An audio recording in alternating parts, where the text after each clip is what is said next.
NF is neurofibromatosis, which refers to a group of conditions that can cause tumours to develop in almost any part of the body, but with a tendency to grow on nerves. Although NF may be considered rare, in fact it affects about 1 in 2,500 people, which means in Australia that there's about 10,000 people affected by NF. So when I was about 6 months old, Mum and Dad noticed small cafe au lait patches on my body, which are coffee-coloured spots, birthmarks. When Will reached 12 months, my husband and I realised he wasn't reaching any of his goals or his milestones. And we knew something wasn't quite right, so took him to a couple of specialists and kept sort of getting told first-time parents, you're just worrying about nothing. It took my family 2 years across 6 doctors to get finally diagnosed with NF. Basically, it took us about 2.5 years and 4 or 5 paediatricians for us to get Will's neurofibromatosis diagnosis. So NF is a really variable condition, which can mean that it's hard to predict how it's going to present in any given individual. We often get that story from families that it's taken them quite a while to reach a diagnosis.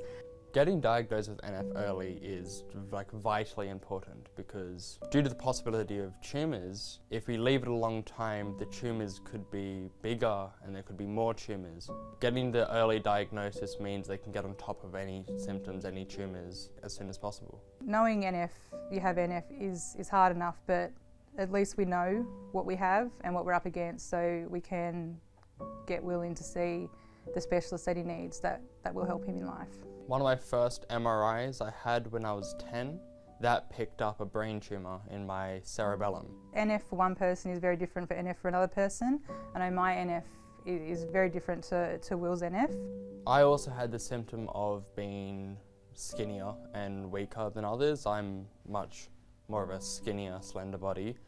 And growing up through primary school, you need to be fit and sporty, playing on the oval. I could never do that, so I was picked on a bit, and then that slowly got worse through primary school.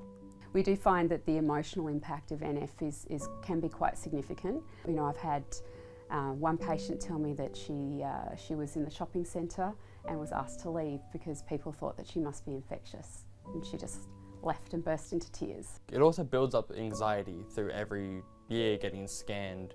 You know, I've also had quite a few patients tell me that people won't shake their hands because they have neurofibromas on their hands.